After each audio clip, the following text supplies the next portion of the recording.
En el presente video tutorial vamos a abordar el tema de la operacionalización de variables. Un tema que tiene cierta dificultad al momento en el cual los tesistas o algunos investigadores desean realizar o ejecutar algún trabajo de investigación y que mucho se pregunta por este tema. Es importante primero saber qué son las variables. Y tal como lo define la teoría, ¿no? Y en la práctica lo que se ve es que las variables son todo aquello que puede variar y es susceptible de ser medido o determinado. Lo contrario a una variable es una constante, ¿no? ¿Por qué hago esta precisión? Porque si por ejemplo vamos a hacer un trabajo sobre pacientes con apendicitis aguda, la apendicitis aguda en sí ya no viene a ser una variable, sino una constante, porque todos los pacientes van a tener apendicitis aguda, ¿no? Pero en cambio, si hablamos de un estudio en el cual vamos a ver los grados de la apendicitis aguda, eso sí, los grados de la apendicitis aguda, eso sí, son variables, ¿no? Porque puede ser desde una congestiva hasta una perforada. Pero en caso, si solamente vamos a abordar como término general la apendicitis aguda, esta vendría a ser una constante, ¿no? Para fines de la operacionalización de variables, vamos a clasificarlas en dos tipos. Una es a través de las variables objetivas y las subjetivas. Entonces vamos a ver qué significa cada una de ellas. Las variables objetivas es todo lo que al momento de ser medido se hace de manera categórica y no interviene la apreciación del investigador o del sujeto de estudio. Por ejemplo, la edad, ¿no? Que categóricamente puede ser tomada del DNI de la persona, del documento nacional de identidad, o también se puede preguntarle directamente. El peso también, por ejemplo, es otra variable objetiva, porque se puede determinar a través de una balanza de sus diferentes tipos, ¿no? En esa no interviene la apreciación del autor ni la apreciación del sujeto de estudio, porque el peso es algo objetivo. La fiebre también, a través de un termómetro, por ejemplo, ¿no? Según la escala que establezca el autor, puede considerarse fiebre a partir de los 38 grados centígrados, por ejemplo, ¿no? Otra variable, otro ejemplo, es saber si alguien sufrió de un accidente de tránsito, ¿no? Se le puede preguntar directamente al sujeto de estudio, se puede verificar en su historia clínica o se puede preguntar en la comisaría en la que posiblemente se haya ocurrido este hecho, ¿no? En estos casos no interviene tampoco la apreciación del autor ni la apreciación del sujeto de estudio, ¿no? Y otro ejemplo es la anemia, ¿no? Que es también determinada categóricamente a través de un test de hemoglobina o si no a través del hematocrito, ¿no? Sin embargo, ¿no? Por ejemplo, ¿qué pasa si al preguntarle directamente a una persona su edad nos miente, ¿no? ¿Qué pasa si la balanza no está calibrada? ¿Qué pasa si el termómetro está averiado? ¿Cómo sabemos si es que cometieron el error de no registrar el accidente de tránsito en una comisaría, ¿no? O cómo saber que en el caso de la determinación del hematocrito hay hemoconcentración o hemodilución. Entonces, independientemente de lo que suceda fuera de la objetividad del sujeto de estudio del investigador, estas siguen siendo variables objetivas, ¿no? O sea, preguntarle directamente la edad a una persona es porque queremos recabar un dato objetivo, ¿no? Que nos mienta es otra cosa, ¿no? Que pesemos a una persona a través de una balanza, que es un método objetivo también. Y si la balanza está descalibrada, eso es otra cosa, pero sigue siendo una variable objetiva. En el caso de las variables subjetivas, es todo lo que al momento de ser medido o determinado, ¿no? Tiene cierta influencia de la apreciación del investigador o del sujeto de estudio. Por ejemplo, la palidez, ¿no? Para un médico, la palidez puede ser leve, moderada, severa, ¿no? Y en un paciente puede ser leve, pero otro médico con el mismo paciente puede denominarla o categorizarla como moderada.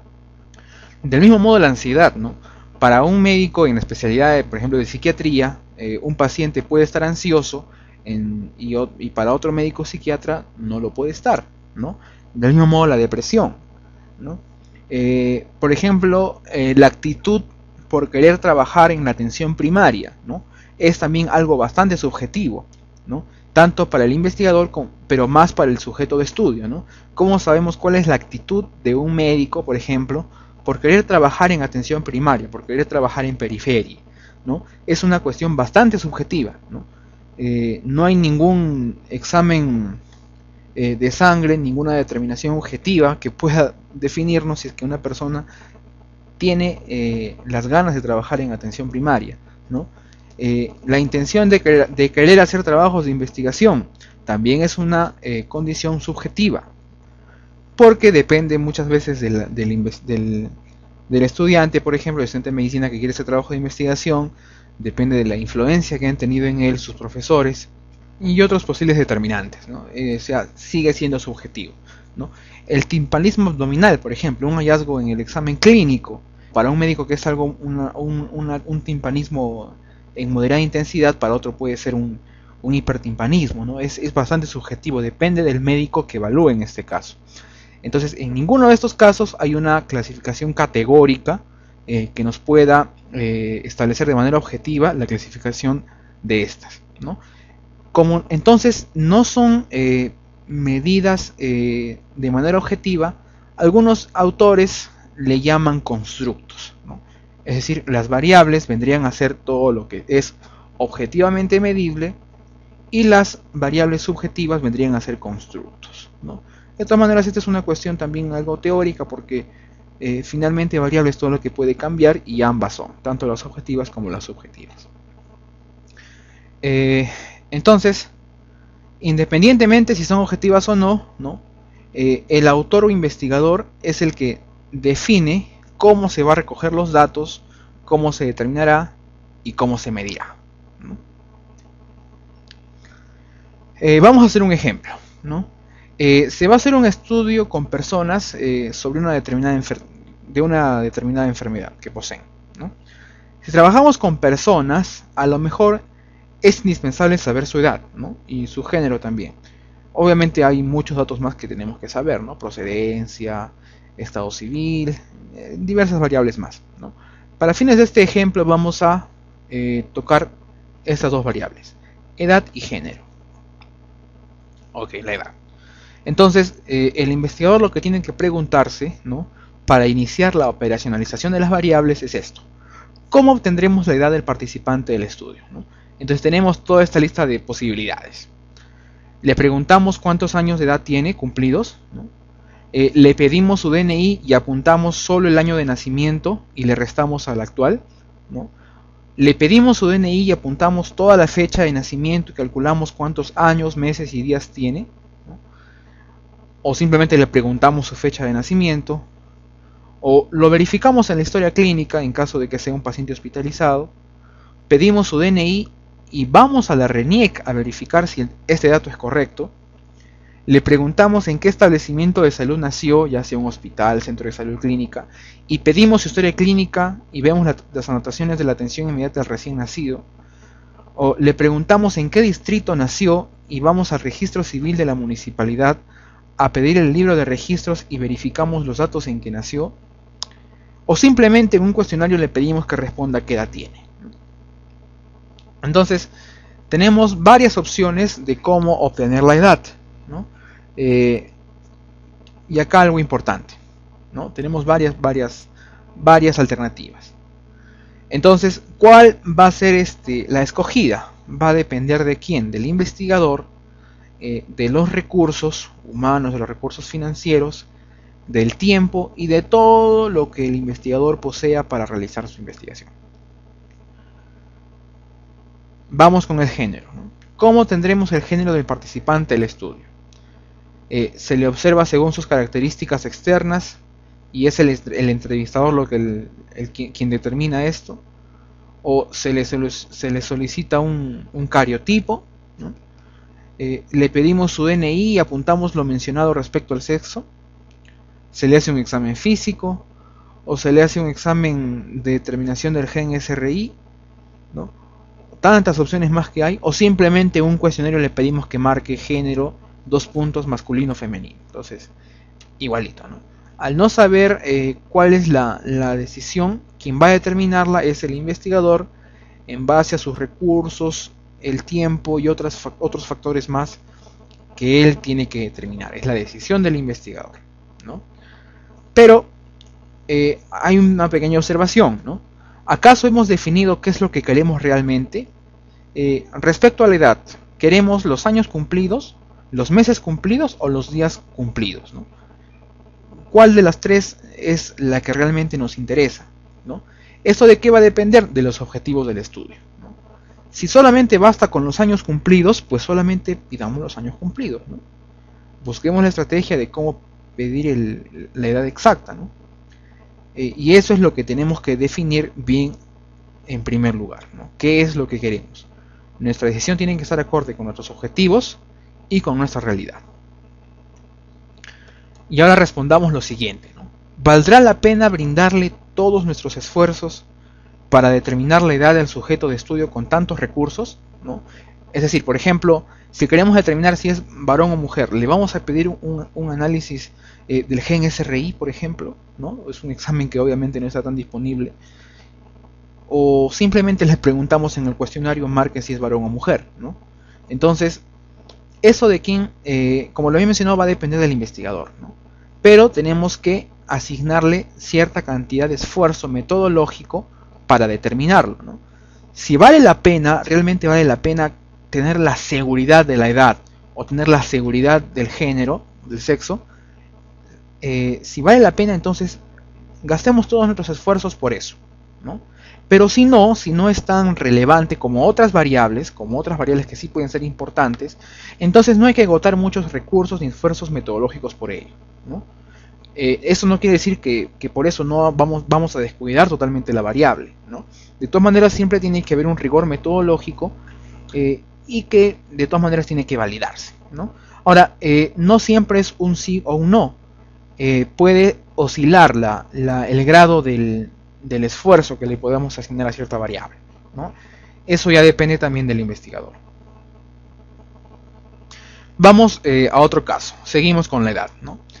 Se trata de un estudiante de medicina que desea investigar, ¿no? Si los demás estudiantes de su facultad tienen ese interés por hacer investigación, por hacer trabajos de investigación. Entonces, luego de haber preparado sus preguntas, que obviamente regularmente son muchas, vamos a ver la variable edad.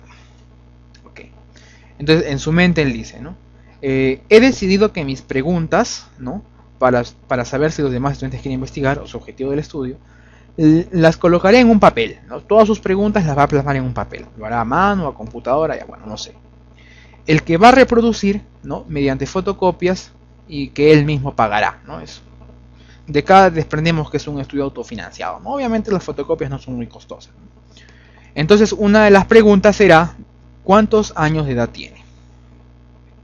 Bien, continúe entonces. Dice, como no tengo muchos recursos para contratar a alguien para que vaya a los salones de clase a entregar estos papeles, ¿no? Y él también piensa, dice, como que tampoco es necesario. Dice, entonces yo mismo iré clase por clase de cada promoción y le pediré permiso al profesor para que me deje entregar el papel con las preguntas a los alumnos. Entonces él está diciendo que va a ir salón por salón y sus fotocopias las va a entregar a los alumnos.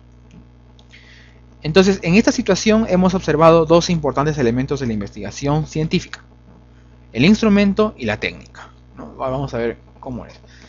¿El instrumento cuál es? Es ese papel bond que tiene las preguntas, ¿no? El que ha reproducido mediante fotocopias.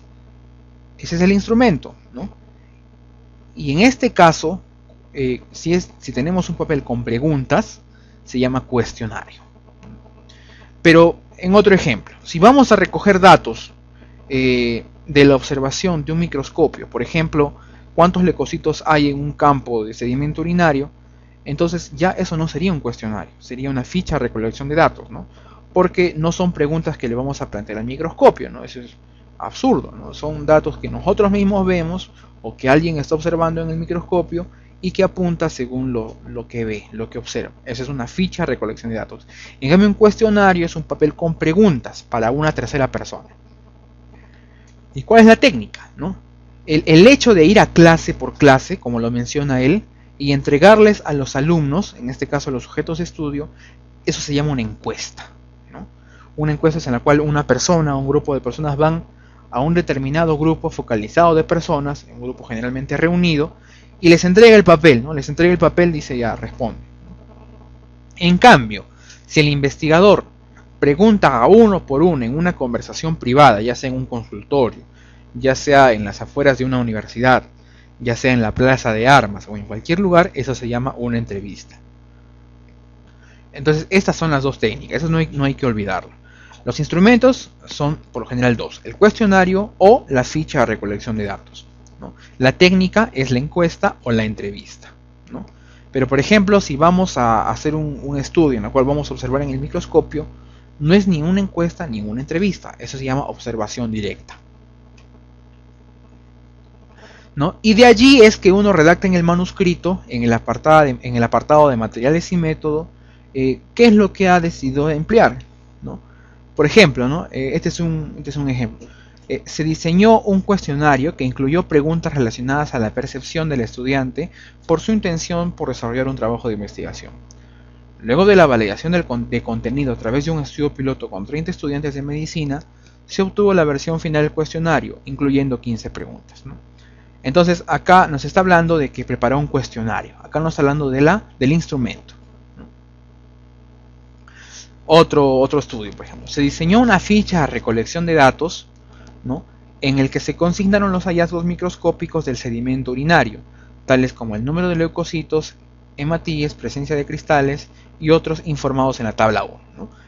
Acá nos está hablando de una ficha de recolección de datos. Otro caso, por ejemplo. Se realizó una entrevista a los estudiantes incluidos en el estudio a medida que salían de los ambientes de la universidad en la última clase de la mañana, ¿no? Entonces ahí nos habla de una entrevista, ¿no? Para el que se contó con la autorización del director de la dirección académica, ¿no? Los datos fueron recogidos mediante un cuestionario, el que era completado por un entrevistador calificado del Instituto Nacional de Estadística e Informática. Entonces acá nos está hablando de un cuestionario como instrumento y de la técnica de una entrevista. Otro ejemplo. Se realizó una encuesta durante las actividades académicas de la Facultad de Medicina Humana a los estudiantes seleccionados en el estudio, con la autorización expresa del profesor responsable, recabándose los datos a través de un cuestionario autoadministrado, ¿no? Cuando dice cuestionario autoadministrado, quiere decir que el mismo estudiante es el que va a responder sus preguntas. Sin embargo, es importante que tengas en atención lo siguiente. El mismo investigador, ¿no? O sea, tú mismo puedes crear tu propio instrumento o puedes emplear tu propia técnica, ¿no? Por ejemplo, en el caso de un instrumento, tú puedes crear un cuestionario en una página web, ¿no? Es un cuestionario online, ¿no? Puedes utilizar una grabadora, ¿no? Es decir, está libre a tu creatividad. Del mismo modo la técnica, ¿no? Se puede enviar un mensaje de correo electrónico a cada sujeto de estudio invitándosele a responder un cuestionario online, ¿no? O también puedes llamar por teléfono a cada posible sujeto de estudio. También es libre a tu creatividad. Es decir, tanto el instrumento como la técnica también puede ser invención del investigador. En algunos casos, si el instrumento es novedoso, la técnica es novedosa, ameritan también una publicación por separado, ¿no? Eso se llaman los trabajos metodológicos, investigaciones metodológicas, y que se publican en revistas metodológicas, ¿no? Se publican solamente métodos, ¿no? Recuerden que el instrumento y la técnica forman parte del método en el cual se va a utilizar para llegar a responder nuestras preguntas. Ahora vamos a ver otra variable para otro ejemplo, ¿no? Queremos saber la percepción de la calidad de atención que recibe un grupo de pacientes quechohablantes en un centro de salud rural. Entonces, luego de que el investigador revisa la literatura, ¿no? Asumamos que no encontramos ningún estudio parecido al que queremos realizar. Entonces no hemos encontrado ningún estudio hecho ni en quechohablantes ni en hispanohablantes en un centro de salud rural. Solo hemos encontrado estudios de calidad de atención en grandes hospitales, ¿no? Esa es una situación hipotética, ¿no? Entonces, nos veremos obligados a ¿qué? ¿No? Primero, como no está el cuestionario hecho, tenemos que crearlo, ¿no? Tenemos que crear nuestro cuestionario, tenemos que crear nuestro instrumento, o en algunos casos le llaman inventario, ¿no? En algunos casos le llaman inventario cuando inventan ese cuestionario a propósito de alguna investigación y que no han encontrado en la literatura. Hay que revisar la literatura primero para ver si hay algún estudio similar, y si en caso lo hay, escribirle al autor para que nos envíe su cuestionario, ¿no? Luego de crear el cuestionario tenemos que validarlo, ¿no? Y si lo amerita, el solo hecho de validar un cuestionario, un instrumento, ya viene a ser un trabajo por separado, ya viene a ser una investigación por separada y por lo tanto una publicación por separado. Y bueno, y finalmente aplicar este nuevo cuestionario a nuestra muestra con la que queremos trabajar. Entonces revisamos los estudios para formarnos una idea de cómo hacer nuestro propio cuestionario. ¿Ok? Tras revisar y consultar con algunos expertos en gestión de la calidad en atención primaria, hemos terminado por redactar nuestras preguntas. ¿Ok? Hemos hecho, por ejemplo, un cuestionario con 10 preguntas, ¿no? Pero ojo que hasta ahorita no se ha aplicado a ningún paciente, ¿no? O sea, tenemos nuestro cuestionario, obviamente nosotros lo entendemos, ¿no? Pero aún no ha sido aplicado a ningún paciente. Entonces es hora de aplicarlas a un grupo de pacientes para probar si es que realmente entenderán las preguntas, ¿no? Pero este trabajo inicialmente queremos hacerlo en pacientes quechua-hablantes, ¿no? Pero hemos redactado nuestras preguntas en español. Entonces comencemos primero con la validación de las preguntas en español, ¿no? Entonces a 30 pacientes al azar, obviamente hispanohablantes, les entregamos el cuestionario, ¿no? Que en este caso la técnica vendría a ser una encuesta, y que lo complete, ¿no? Y que nos diga qué preguntas no entiende y qué sugerencias nos da para que sea entendible, ¿no? Entonces empezamos la validación del cuestionario, pero en español, ¿no? Le entregamos el cuestionario, le decimos por favor complételo, es parte de un trabajo que queremos hacer, y por favor si hay alguna pregunta que no entiende nos avisa, ¿no? Y si nos da alguna sugerencia para nosotros mejorar las preguntas, nos avisa, ¿no? Nos dice. Recibimos todas las sugerencias de los 30 pacientes que formaron parte de este estudio, ¿no? Este es un estudio piloto, ¿no? Modificamos nuestro cuestionario con las sugerencias, ¿no? Y volvemos a aplicar el cuestionario ya corregido a otros 30 pacientes diferentes. Y del mismo modo le pedimos algunas sugerencias para que sea más entendible aún el cuestionario, ¿no? Cuando ya no haya más sugerencias, ¿no? Y preguntas por modificar, obviamente relevantemente, podemos decir que nuestro cuestionario ha recibido una validación de contenido, ¿no? El contenido se ha validado con la finalidad de que los pacientes, quienes respondan las preguntas en ese cuestionario a través de una encuesta, ¿no? Al menos ya es entendible. Peor es que no lo entiendan, ¿no? Es lo que les decía. Tenemos una versión validada en contenido, al menos en español, para la población en la que hemos realizado el estudio piloto, ¿no? Obviamente existen métodos más complejos para determinar la validez y la confiabilidad en cuestionarios. Son análisis mucho más complejos, ¿no? Que ameritarían otra clase más, ¿no? Pero para tener una concepción bastante básica, eso es lo que debe comenzar todo investigador.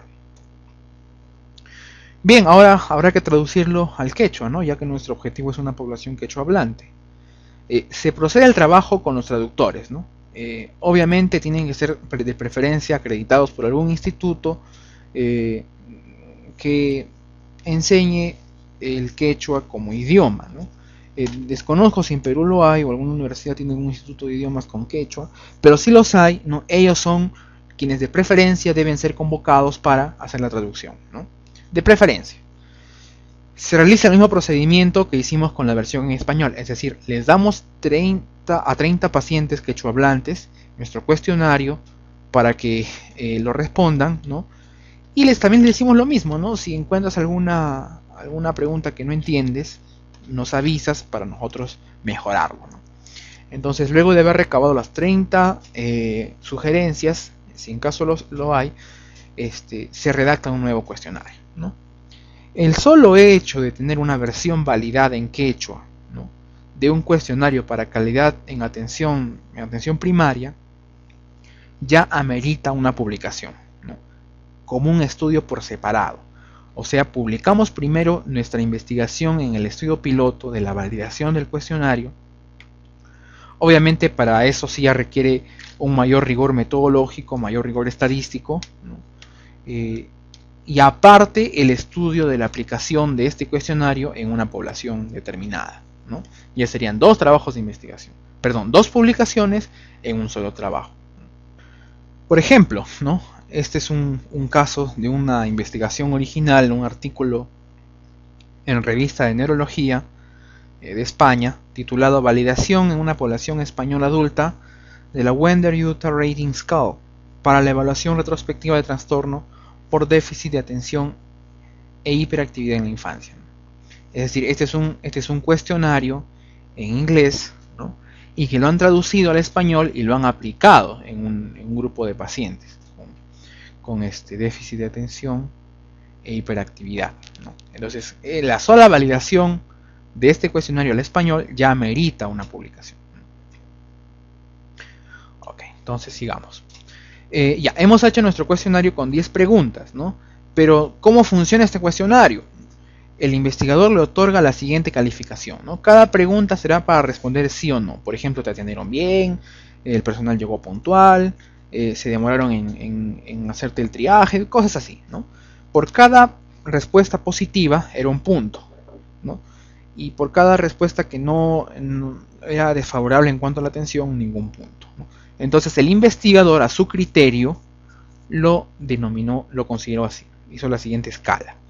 De 0 a 3 puntos es una mala atención. De 4 a 7, una regular atención. Y de 8 a 10 puntos, una buena atención. Eso es para el investigador. Pero ¿por qué no usar esta, ¿no? De 0 a 2 puntos, una muy mala atención. De 3 a 4, mala atención. De 5 a 6, regular atención. De 7 a 8, buena atención. Y de 9 a 10, muy buena atención, ¿no? ¿O por qué no de 0 a 4 mala atención y de 5 a 10 buena atención? ¿Cuál decidimos? ¿Por cuál optamos? Entonces, queda a criterio del investigador, pero tiene que basarse en estudios previos, o en estudios similares, o en escalas previamente definidas, ¿no? Si en caso no las hay, no existe, es el primero en su género, el investigador tiene el criterio de utilizar la escala a su manera, ¿no? Y ya sucesivamente se va mejorando el cuestionario a través del ensayo y error. Es una forma en la cual la ciencia también va avanzando poco a poco. Entonces, todo esto es operacionalizar la variable. ¿Qué es operacionalizar la variable? ¿No? Es responder a las siguientes preguntas. ¿Cómo serán medidas? ¿Con qué serán medidas? ¿De dónde serán tomadas? ¿De qué tipo son? ¿Y qué categorías o unidades tendrán? Y todo esto respecto a las variables, ¿no? Y ya formalmente en el plan de tesis o en el proyecto, en el protocolo de investigación, ¿no? Van estas columnas, ¿no? Variable, por ejemplo, vamos a trabajar en 3 variables: el peso en kilogramos, la calidad de atención y el estado civil. ¿Qué indicador? Es decir, ¿de dónde vamos a tomar la información, el dato, ¿no? El peso en kilogramos de una balanza electrónica, por ejemplo, ¿no? Los demás detalles se van especificando ya en la sección materiales y métodos, ¿no? La calidad de atención según nuestra escala de calidad en atención primaria en quechua, ¿no? Que nosotros hemos creado, ¿no? Y el estado civil lo vamos a tomar del DNI, por ejemplo. Como les he dicho, acá puede variar. Si gustan, acá pueden indicador, pueden poner ahí cuestionario. Lo que diga en el cuestionario es lo que vamos a tomarlo como indicador del estado civil. En este caso el investigador dice, no, yo le voy a pedir su DNI a cada uno y voy a ver si es soltero, casado, divorciado, viudo, lo que sea. Unidades o categorías, ¿no? El peso, ¿qué unidades o categorías tiene? No tiene categorías, no tiene unidades en este caso. Es el valor entero en kilogramos que nos arroje la balanza electrónica. Calidad de atención, y acá ponemos cuál va a ser nuestra escala, ¿no? En este caso hemos optado por esta: de 0 a 4 puntos mala, de 5 a 7 regular y de 8 a 10 puntos buena. Eso es lo que el investigador está decidiendo y que de esta manera operacionaliza su variable, ¿no? El estado civil, el cual será obtenido en el DNI, será o soltero o casado o divorciado o viudo o conviviente, una de las 5, ¿no? Igualito, en calidad de atención, una de las 3 va a ser la categoría por la cual el investigador va a trabajar con esa variable, ¿no? Justamente para eso es la operacionalización, para que luego ya cuando uno recoja los datos no tenga ningún percance, no tenga ninguna improvisación de cómo trabajar con la variable, ¿no? Justamente por eso sirve la operacionalización. Y finalmente, ¿qué tipo de variable es, ¿no? En caso del peso es una variable cuantitativa, no se cuenta, y discreta, porque estamos trabajando con valores enteros, ¿no? La calidad de tensión, de mala, regular a buena, vamos a considerarla como ordinal, ¿no? Porque va avanzando. El estado civil es una nominal, es decir, no hay orden entre estas, ¿no? Entonces esa es la forma en la cual cómo se formaliza la operacionalización de variables. Y la pregunta ahora es, ¿cuáles son las variables, no? Nuevamente, como lo había mencionado, es todo lo que puede cambiar, ¿no? ¿Y dónde están las variables? Todo lo que varía en nuestro cuestionario o todo lo que varía en nuestra ficha de recolección de datos es nuestra variable. La edad, el peso, el género, la procedencia, el número de enfermedades padecidas hasta antes de una determinada condición, número de leucocitos, número de hematíes, etcétera, etcétera. Cada cosa que cambia es una variable y cada variable debe ser operacionalizada para que luego no ocurra ningún percance. Uy, ahora cómo lo mido, ahora cómo lo voy a determinar, ¿no? Y como ven es sencillo, no es difícil, solo que el investigador aquí tiene que definir de manera concreta, de manera objetiva, cómo es que lo va a definir, ¿no? En eso consiste la operacionalización de variables, ¿no? Entonces, todas las variables del estudio son las que están incluidas en nuestro instrumento, ya sea un cuestionario o una ficha de recolección de datos. Por lo tanto, todas las variables de nuestro cuestionario deben ser operacionalizadas, ¿no? Así sea algo tan simple como la edad. Y la pregunta ahora es, ¿para qué sirve la operacionalización de las variables, ¿no? O sea, hemos trabajado todo eso, pero ¿para qué sirve, ¿no? Entonces, la respuesta la tendrán en el siguiente video tutorial que se llama Contraste de hipótesis y que estará disponible también en nuestra página web www.apenja.org. Entonces, con eso hemos terminado este tutorial y espero que les haya sido de utilidad.